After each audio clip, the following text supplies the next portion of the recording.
देवाला केंद्रस्थानी ठेवून तुम्ही आपलं जीवन सोपं करा. तिसरी गोष्ट, एका वेळी एक गोष्ट करा आणि आनंद लुटा. आपले लक्ष केंद्रित करण्याची क्षमता आज जास्त नाहीये. कितीतरी संदेश आपल्यापर्यंत येतात जे एका महाकोशातून सैर करण्यासारखं असतं. अगदी कधी कधी आपण टीव्ही समोर बसतो, 5 मिनिटात 75 चॅनल्स अगदी सहज बदलतो. तुम्ही जे करताय त्यावर लक्ष केंद्रित केलं नाही तर ते लक्षातच राहणार नाही. समजा मी पुढच्या काही मिनिटात एखादी अद्भुत अशी गोष्ट सांगितली आणि तुम्ही जेवण कुठे करायचं या विचारात असाल तर मी सांगितलेली अद्भुत गोष्ट तुमच्या लक्षात राहणार नाही. म्हणूनच रेकॉर्ड केलेले संदेश मोलाचे असतात. ते तुम्ही विकत घेऊन शांतपणे ऐकू शकता आणि जितक्यांदा तुम्ही ते ऐकता तितक्यांदा तुम्हाला आधीपेक्षा अधिक चांगलं कळत जातं. कारण आपलं शरीर जरी एका ठिकाणी असलं तरी आपलं मन मात्र भरकटत जातं आणि जेव्हा तुमचं मन संपूर्ण एकाग्रतेने लागलेलं नसतं तेव्हा तुम्ही तिथे नसता.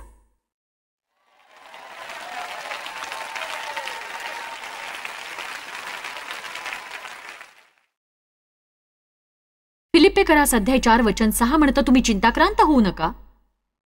चिंता म्हणजे काय? उद्याचा आराखडा बांधत आजचा वेळ वाया घालवणं. देव इस्रायल लोकांना रोजचा मानना देत होता. प्रत्येक दिवशी जगण्यासाठी लागणाऱ्या कृपेचं हे दर्शक आहे. तुम्ही उद्याची काळजी करायची गरज नाही. ज्या दिवसाची चिंता त्या दिवसाला पुरेशी आहे. कोणी आमेन म्हणेल का? सांगा मला.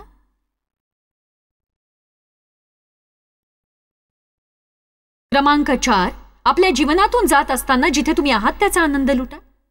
त्यामुळे गोष्टी सोप्या होतात. जीवन जगताना जिथे तुम्ही आहात त्याचा आनंद लुटा. समाधानी राहा, तृप्त असा. जीवन गुंतागुंतीचं होतं जेव्हा तुम्ही जिथे असायला हवं तिथून जाण्याचा प्रयत्न करता. मग मी आनंदी असतो, मग मी आनंदी असतो, मग मी आनंदी असतो, मग मी आत्ताच आनंदी का नाही राहत? बघा, मी ही माझी असं म्हणण्याची खोड मोडून काढली की सूर्य तळपायला लागल्यावर मी आनंदी होईन. जर काही म्हणायचं असेल तर मी हे म्हणते, मी या क्षणीही आनंदी आहे, मग सूर्य प्रकाशल्यावरही छानच असेल सगळं. मी असं म्हणायची सवय मोडून काढलीये, तर मी आनंदी असते, तर मी आनंदी असते. मला या क्षणीच आनंदी राहायचंय. हा जो क्षण मला मिळालाय तो माझ्या जीवनातला मौल्यवान क्षण आहे, कारण मला इतकंच ठाऊक आहे की हा शेवटचा क्षणही असू शकतो.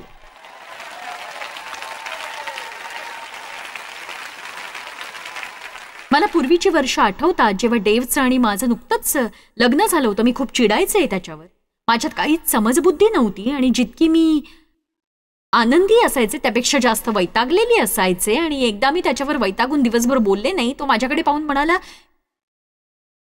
जर प्रभू येशू आला आणि तुझा शेवटचा दिवस तुला असं जगताना पाहिलं तर काय होईल?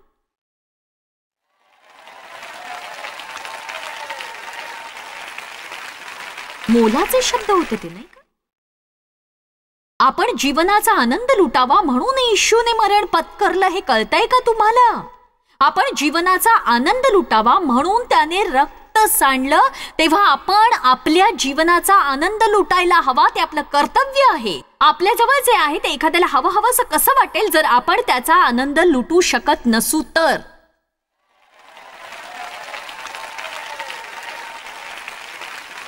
बरेचसे ख्रिस्ती लोक अगदी चिडचिडे आणि उदास भकास अशा चेहऱ्याचे असतात.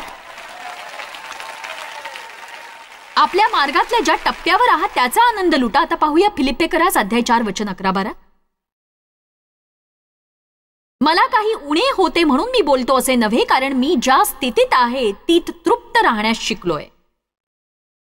आणि तृप्त असणं म्हणजे बदल नको असणं असं नव्हे, तर विस्तारित बायबल म्हणतं, मी एवढा समाधानी आहे की अस्वस्थ होण्याचा प्रश्नच येत नाही. मग मी कोणत्याही स्थितीत का असे ना, ही फार सुंदर गोष्ट आहे. तृप्त राहण्यास मी शिकलो आहे. नीच स्थितीत असणे किंवा उदंड असणे हेही मला कळते. माझ्या इच्छेप्रमाणे घडो अथवा न घडो, मी तृप्त राहण्यास शिकलो आहे. प्रत्येक स्थितीत, म्हणजे गोल्फ खेळल्यावर माझी कार चालू हो अथवा न हो, मी शिकलो आहे तृप्त राहण्यास. सभा संपल्यावर ज्या चाव्यांनी मी हॉटेलची खोली उघडून झोपू शकते त्या चाव्या मला मिळो किंवा न मिळो, किंवा मला हॉलच्या जमिनीवर बसावं लागो, मी शिकले तृप्त राहायला. आता बघूया इब्री अध्याय 13 वचन 5. हे तर फारच अप्रतिम वचन आहे, तुम्हाला नक्कीच आवडेल ते.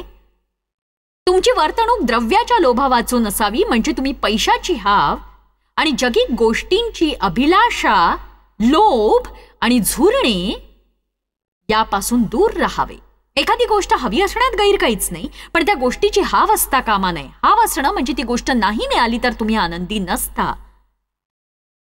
पुढे तो म्हणतो तुमच्या जवळ असतील तेवढ्या वस्तूंनी तुम्ही तृप्त असावे, कारण देवाने असे म्हटले आहे, मी तुला सोडणारच नाही आणि तुला टाकणारच नाही, कधीही नाही, कधीच नाही, कधीच नाही, कधीच नाही, कधीच नाही, कधीच नाही, कधीच नाही. मी तुला असहाय्य स्थितीत कधीच सोडणार नाही, तर मी तुला नेहमीच उचलून धरीन, मी तुला उचलून धरीन. उद्गारवाचक चिन्ह.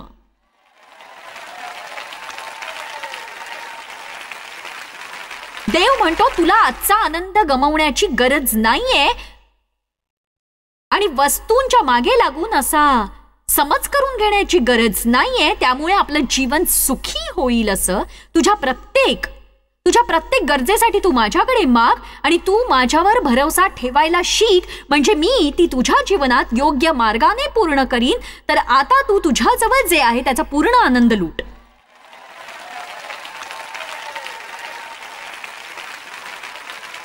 पूर्णतावाद्यांनो, तुम्ही अपरिपूर्ण गोष्टींचा आनंद लुटू शकता.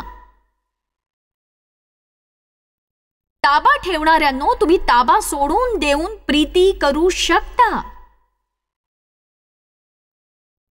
मोठ्या पदावरून जग चालवू पाहणाऱ्यांनो, हावरटपणापासून तुम्ही सावध रहा, कारण हाव तुम्हाला कधीही तृप्त ठेवणार नाही. हाव फक्त एकच म्हणते, आणखी आणखी आणखी आणखी आणखी. जेव्हा माझ्या सभेला 50 लोक यायचे, मला वाटायचं 100 आले असते तर. 100 यायला लागले तेव्हा वाटायचं 200 आले असते तर. मग एकदा विचार आला, जर माझ्या सभेला 1000 लोक आले तर, फक्त 1000 लोक आले तर. एक सत्य सांगू, प्रभूमध्ये मला समाधान मिळालं नसतं तर ते कशानेही मिळालं नसतं. प्रभूची स्तुती असो, जमावामुळे माझा आनंद नसतो. आमेन. जे तुम्ही पाहता त्या गोष्टींना तुमचा आनंद ठरवू देऊ नका. तुमचा आनंद हा मुळावलेला, तुमचा आनंद मुळावलेला असावा, प्रभूमध्ये तृप्त असा. मी काय म्हणते ते नीट ऐका तुम्ही. मला जे वाटतं त्यावर उपाय नाहीये. ठीक आहे, तुम्हाला जे वाटतं त्यावर उपाय नसेल, पण तुम्ही आपल्या कृतीबाबत नक्कीच काहीतरी करू शकता. जर तुम्ही योग्य कृती केलीत, तुमच्या भावना त्यामागे येतील. काय करायचं ते मी सांगते तुम्हाला. छान कल्पना आहे माझ्याकडे. तक्रार करणं थांबवा. वाव, ही एक उदात्त कल्पना नाहीये का? आपण तक्रारी करणं थांबवू म्हणजे आपला आनंद वाढेल. तुम्ही जीवनाच्या ज्या टप्प्यावर आहात त्याचा आनंद लुटा. देवाने तुम्हाला पाचारण केलं असेल आणि त्याने काही करावं अशी तुम्ही वाट पाहत असाल तरी तुम्ही आनंद लुटा. क्रमांक 5, विश्वास. विश्वास ठेवा. नीतिसूत्र अध्याय 3 वचन 5 ते 8 मला आवडतं. तू आपल्या सर्व हृदयाने देवाच्या ठाई भरोसा ठेव, आपल्याच बुद्धीवर टेकू नको. देव ज्या गोष्टींचं तुम्हाला उत्तर देत नाही त्या गोष्टींविषयी तुम्ही आपल्या मनात आराखडे बांधणं सोडून द्या. जीवन सोपं होईल तुमचं. किती जण आराखडे बांधतात? त्यातून काय मिळतं तुम्हाला? फक्त गोंधळ. फक्त एवढंच. शेवटी आनंदी झालो. ठाऊक नाही? ठाऊक नाही? लोक मला विचारतात, तुम्ही प्रवास करू शकणार नाही इतक्या वयस्कर झाल्यावर, तुमच्या टीव्ही शोचं काय? मी म्हणते मला ठाऊक नाही. पहिली गोष्ट, कदाचित मी फार वयस्कर होणार नाही, कुठेतरी मला थांबावं लागेल, पण माझी अन्य काही सेवा असेल तर देव तसं दाखवेल. पण तुम्हाला असं वाटतं का की मोठा जमाव समोर नसताना टीव्ही शो प्रभावी होतील म्हणून? हो, कारण देव अन्य गोष्टींनाही अभिषेक करू शकतो. नक्कीच, मला काळजी करायचं कारण नाही. आमेन. केवळ अभिषेकच सर्व जू मोडून टाकतो. ज्या स्थानावर मी आहे ते किंवा जमावाची संख्या नव्हे. ज्या गोष्टींची उत्तरं नाहीत अशा गोष्टींची आपण काळजी करतो, पण देव त्याची काही उत्तरं देत बसत नाही. कित्येकदा लोक आमच्यासाठी काम करायला येतात आणि ते 25शीतले तरुण विचारतात की तुमचं एकंदरीत सेवाकार्य प्रामुख्याने तुमच्या भोवतीच केंद्रित झालेलं आहे, पण जेव्हा तुम्ही यात नसणार तेव्हा आमच्या कामाच्या सुरक्षिततेचं काय होईल बरं? मी म्हणते, मला नाही ठाऊक. आपण प्रत्येक गोष्टीसाठी देवावरच टेकायला हवं. देवावर विसंबून राहणं खरंच किती छान असतं. बघा, प्रत्येक गोष्टीसाठी आपल्याला शाश्वती हवी असते. आपल्याला प्रत्येक गोष्ट साचेबद्ध रीतीने झालेली हवी असते. सगळं काही पद्धतशीर हवं असतं. आपल्याला हे जाणून घ्यायचं असतं काय, कधी, केव्हा, कसं, कोठे. पण देव असं काम करत नाही. भरवसा ठेवणं म्हणजे अनुत्तरित प्रश्न असणं. तुम्ही फक्त इतकंच म्हणू शकता, मला नाही माहित. पण ज्याला सगळं काही ठाऊक आहे असा तो मला ठाऊक आहे. तू आपल्या संपूर्ण हृदयाने देवावर भरोसा ठेव. आपल्याच बुद्धीवर टेकून राहू नकोस. तू आपल्या सर्व मार्गात त्याला ओळख, म्हणजे तो तुझ्या वाटा नीट करील. आपल्या दृष्टीने ज्ञानी असू नको. आपलं जीवन चालवण्या एवढे तुम्ही शहाणे झालात असं समजू नका. मला इथे का ओढून आणलं गेलंय सांगा? आता मला इथे ओढून आणल्यासारखं वाटतंय. आपलं जीवन चालवण्या एवढे शहाणे झालात असं समजू नका. देवा, मला माहित नाही. मला नाही माहित. मी जे करते ते कसं करते मला माहित नाही. खरंच माहित नाही. मी आणि माझ्यासोबत असलेली एक मुलगी, आम्ही आज बोलत होतो यावर. मी म्हटलं, मला नाही कळत. मला नाही माहित हे कसं येतं, हे कसं चाललंय. देवच करतो ते. आपण त्यालाच श्रेय द्यायला हवं.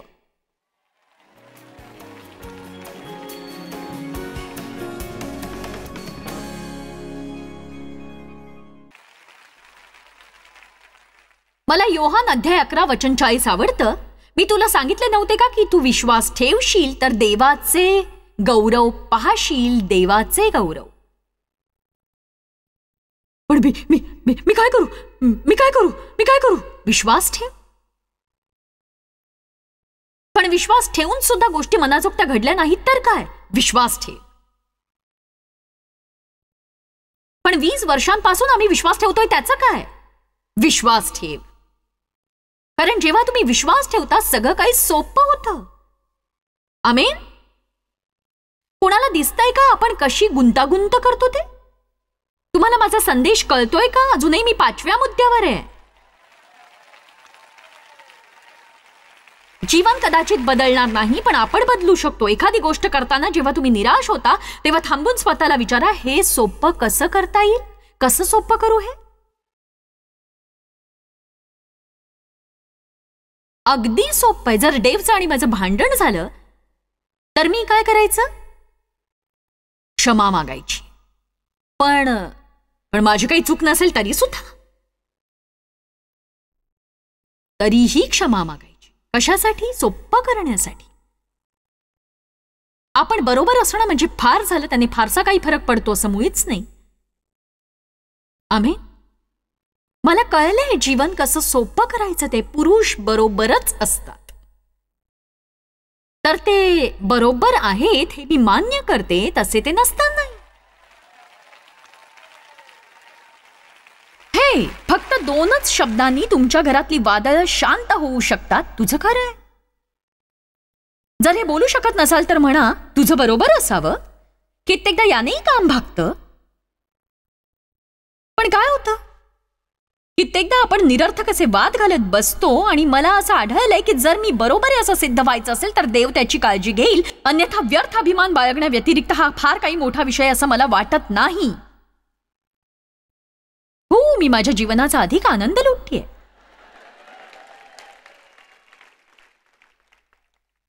क्रमांक 6 जे मागे राहिलंय ते जाऊ द्या. त्यामुळे जीवन अधिक सोपं होईल नाही का? देव म्हणतो, मी तुम्हाला राखेबद्दल सौंदर्य, विलापाबद्दल आनंदरूपी तेल, जडपणाबद्दल स्तुतीची वस्त्र देईन. राखेबद्दल सौंदर्य. पण जर तुम्हाला सौंदर्य हवं असेल तुम्हाला राख सोडावी लागेल. तुम्ही भूतकाळातील राख सदैव आपल्यासोबत बाळगू शकत नाही. भूतकाळात तुमच्या हातून काहीही का झालेलं असे ना, तुम्ही त्यावर मात करू शकता. सोडून द्या आणि या सभागृहाच्या बाहेरही ते घेऊन जाऊ नका. पण जॉयस, तुला नाही माहित मी काय केले ते. ठीक आहे, पण एक लक्षात ठेवा, जर कोणी ख्रिस्तामध्ये आहे तर तो नवी सृष्टी आहे. जुने ते होऊन गेले, पहा सर्व काही नवे झाले आहे. तुम्ही म्हणाल, पण जॉयस, ख्रिस्ती झाल्यानंतरही मी खूप वाईट गोष्टी केल्या आहेत, पण त्याची दया रोज नवी होते. दररोज त्याची दया रोज नवी होत जाते. जर तुमचं हृदय प्रामाणिक असेल, तुमची देवावर प्रीती असेल आणि आपल्या चुकांपासून तुम्ही वळला असाल, तर आपल्या भूतकाळातल्या चुकांमुळे आणखी एकही दिवस तुम्हाला यातना भोगायची गरज नाहीये. ऐकलत का तुम्ही? एकही दिवस नाही, एकही दिवस नाही, एकही दिवस नाही. पाऊल म्हणतो, मी एक गोष्ट करतो, मी मागील गोष्टींकडे दुर्लक्ष करून पुढील गोष्टींकडे आपलं लक्ष लावतो. तुमच्या भूतकाळाला तुमच्या भविष्यात स्थान नाहीये.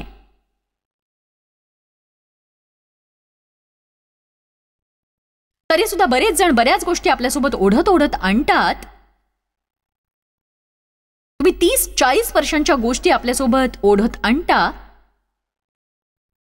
जे लोक हयातही नाहीत त्यांचा तुम्ही द्वेष करत बसता. आमेन. यावर मात करण्याची आता वेळ आलीये. त्यावर मात करा आणि पुढे जा. त्याविषयी बोलणं थांबवा, त्या उकरून काढणं थांबवा, त्यांचा विचार करणं थांबवा, त्याबद्दल वाईट वाटून घेणं थांबवा. मला ठाऊक आहे ही गोष्ट पचवणं कठीण आहे, पण एकदा मी एका दुकानात गेले होते. ठाऊक नाही नेमकं कुठे ते, पण तिथे फिरत असताना एक स्त्री मला घट्ट पकडलं आणि म्हणाली की, जॉयस, ओ माझ्या देवा, विश्वास बसत नाही. आणि मग तिने सुरू केलं की, मी शक्तिशाली आहे, मी लाचार नाहीये, मी आता घाबरत नाही. माझा संदेश ती मलाच ऐकवत होती पुन्हा पुन्हा.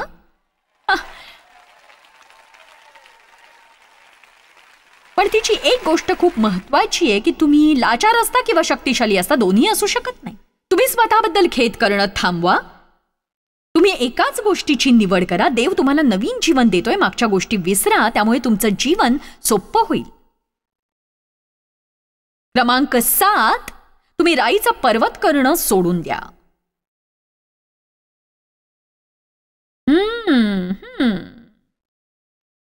आपलं युद्ध नीट लढा, नाहीतर तुम्हाला रोज 200 गोष्टींशी लढावं लागेल. महत्वाचं काय ते ओळखा. शक्य असेल तर गोष्टी कशा सोडून द्यायच्या ते शिका. समस्यांची सामना करून त्यांची तड लावा, असं मी म्हणते. कित्येकदा आपण लहान सहान गोष्टींचा विनाकारण मोठा पर्वत करतो आणि खरं तर त्यांचा आपल्या जीवनाशी काही एक संबंध नसतो. आता तुम्ही माझी एक गोष्ट ऐकली असेल. डेव्ह आणि मी एकदा टीव्हीवरचा अभिनेता कोण असावा यावर वाद घालत होतो. तो अमुक असावा, नाही तो नाही, हा तोच आहे, नाही तो नाही, हा तोच असावा. रात्रीचे 12 झाले, मध्यरात्रीचा 1 वाजला तरी कोण बरोबर याचं श्रेय घेण्यासाठी वाद चालूच होता. डेव्हला वाटायचं प्रत्येक अभिनेता हेनरी फोंडा आहे. मला तो बिलकुल आवडत नव्हता. शेवटी त्याचं उत्तर सापडलं. जणू काही देवानेच ते माझ्या मनात घातलं. काय फरक पडतो त्यामुळे? तो मरण पावला आणि हेनरी फोंडा समजून माझ्याकडे आला तरी काय होतं? तेव्हा ते जाऊ दे. आणि मी ठरवलं की जर डेव्ह म्हणाला ती बाई हेनरी फोंडा आहे तर म्हणायचं हो, असेलही तसं. हो, मी अतिशयोक्ती करतेय. डेव्ह मला इथून दिसतोय, त्याची रिॲक्शन. तो मला तसं सांगतोय की मी नवीन विचार सुचवत होते. माझ्या नवीन गोष्टीवर तो खूप हसतो. तो म्हणतो की मला नवल वाटतं तू अद्याप नवीन घराची भर कशी नाही टाकलीस, कारण प्रत्येक वेळी मी अगदी तिखटमीठ लावून सांगत असते. आणि खरं सांगू का, प्रभू खूप चांगला आहे. तुम्ही संकुचित वृत्ती आपल्यात येऊ देऊ नका. आमीन. आपलं युद्ध हुशारीने लढा. ज्या गोष्टी दुर्लक्ष करण्याजोग्या आहेत त्यांच्याकडे अजिबात लक्ष देऊ नका. तिथे जायचंच नाही. मी ही गोष्ट चांगली शिकले, तिथे जायचंच नाही. तिथे होते ते केलं, ते काही आवडलं नाही, तिथे जायचं नाही. हो, तिथे जायचं नाही.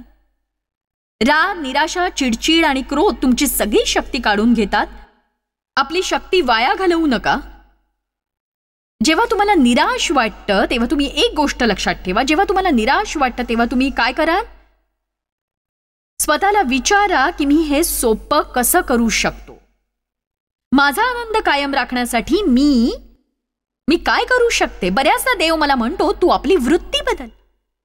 कित्येकदा आपण आपल्या वृत्तीत थोडासा बदल केला की सगळं काही व्यवस्थित होतं आणि छानही होतं. शक्य तितकं आपलं जीवन सोपं ठेवा म्हणजे तुम्हाला त्याचा आनंद लुटता येईल. क्रमांक 8, हेही आपण करू शकतो. तुम्हाला हे आवडेल, ढिगारे हटवून टाका. आपल्या आजूबाजूच्या परिसरात ढिगारे असतील तर आपला श्वास कोंडतो आणि तुमच्यापैकी काहींच्या घरात सुंदर वस्तू असतील पण त्या घोळक्याने असतील तर कुणाला काहीच दिसणार नाही. हे माझ्या लक्षात आलं की मला सुंदर वस्तू आवडतात पण तुमच्याकडे त्या खूप असतील तर तुम्ही एकही नीट पाहू शकणार नाही. मला काही लोक ठाऊक आहेत ज्यांचं डोकं नेहमी सीट खाली असतं. मला ते ठाऊक आहे काही लोक खरोखर भावनिक असतात आणि मी सुद्धा अशी होते म्हणून तुमच्या ठिकाणी मी नसेन तर मला क्षमा करा. माझ्यासोबत प्रवास करणारी एक मुलगी खरंच खूप भावनिक आहे. ती आज मला असं म्हणाली की मी माझ्या बाळाचे दात अजूनही ठेवलेत. तेव्हा मी म्हटलं की तुझ्या बाळाचे दात? मी फक्त त्यांचे वाढदिवस लक्षात ठेवते. बऱ्याचदा मी विचारते आता तुझं वय किती आहे? तुझा जन्म कधी झाला? कधी कधी ते असं दाखवतात की वाटतं तुम्ही आमच्याच गोटातले दिसताय. डेव्हला वस्तू इतक्या आवडतात की विचारू नका. तो इतक्या बॅगा जमवतो. कधी कधी तो पेपर बॅग्स गोळा करतो आणि कधी लॉन्ड्री बॅग किंवा प्लास्टिक बॅग, ही बॅग आणि ती बॅग. विचारलं तर म्हणतो कधी गरज पडू शकते. आणि एकदा खरोखर मला एका बॅगेची गरज भासली तेव्हा तो म्हणाला बघ मी तुला म्हटलं होतं ना कधी गरज पडू शकते. डेव्हकडे काय खजिना आहे ते तुला ठाऊक नाही.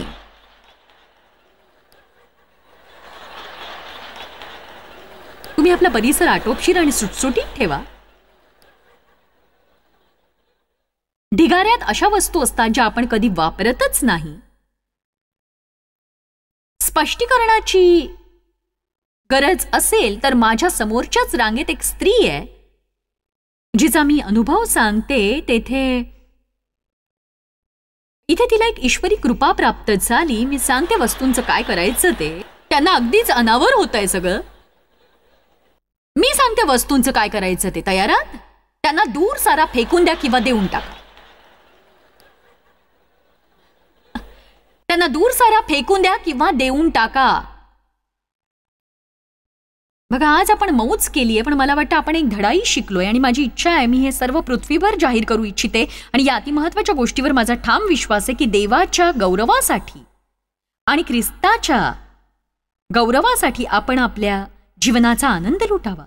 कारण या जगातल्या लोकांना सुखात असलेले देवाचे लोक पाहायचे. त्यांना त्यांच्यासारख्याच समस्यांमध्ये आणि परिस्थितीत असलेले लोक पाहायचे आहेत पण त्यांना आनंदात पाहायचंय. बघा आपल्या जीवनसाथीदाराचा आनंद लुटण्यासाठी तुम्हाला परिपूर्ण विवाहाची गरज नाही. जगण्याचा आनंद लुटण्यासाठी परिपूर्ण निवासाचीही गरज नाही. तुम्ही ख्रिस्तामुळे जर देवावर विश्वास ठेवत असाल तर ही मोठी गोष्ट आहे. पण आपल्या मार्गातल्या प्रत्येक टप्प्याचा आपण आनंद लुटायला हवा. देवाने दिलेल्या प्रत्येक गोष्टीचं मूल्य ओळखायला हवं. आजवर जी आत्मिक वाढ झाली आहे ती बघा. जिथे तुम्ही असायला हवं तिथे नसाल पण जिथे आहात त्याबद्दल आनंद माना. येशूने म्हटलं चोर येतो तो केवळ चोरी, घात व नाश करण्यासाठी. आणि म्हणूनच मी तुम्हाला एवढंच सांगेन की सैतान तुमच्या आनंदाचा घात करण्यासाठी, तो चोरण्यासाठी आणि त्याचा नाश करण्यासाठी येतो. प्रभूचा आनंद ही तुमची ताकद आहे. जेव्हा सैतान तुम्हाला दुखावणाऱ्या गोष्टी करतो तेव्हा तो तुमच्या वस्तूंच्या मागे नसतो. त्याला तुमचा आनंद हवा असतो. तुमचा आनंद गेला म्हणजे तुमची ताकद गेली. पण येशू असं म्हणाला, येशू म्हणाला मी आलो. स्तुती असो तो आला.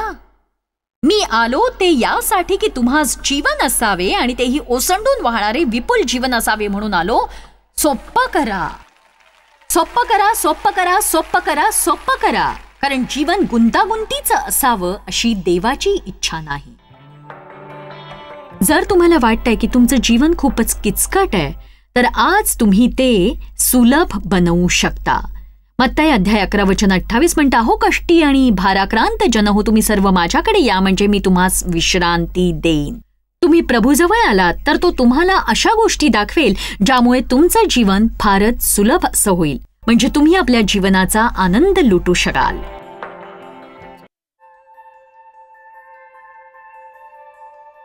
आम्ही तुमची प्रशंसा करतो. जगभरामध्ये हे सेवा कार्य शक्य करण्यासाठी आम्ही आमचे मित्र आणि भागीदार यांचे आभारी आहोत. एकत्रपणे आम्ही भुकेलेला अन्न पुरवितो, गरिबांना वस्त्र पुरवितो आणि राष्ट्रांना सुवार्ता सादर करतो. कृपया आमच्याशी संपर्क साधा किंवा भेट द्या. tmmindia.org वर आजच तुमच्या प्रार्थना विनंत्या सादर करा. आमच्या इतर साधनांची माहिती मिळवा, जॉयच्या सभेचे वेळापत्रक पहा आणि आमच्या बरोबर सहभागी व्हा. आम्ही येशूची प्रीती जगभरात वाटतो. दाखवण्यात आलेला कार्यक्रम जॉयस्पायर मिनिस्ट्रीचे मित्र व भागीदार यांच्याद्वारे केला आहे.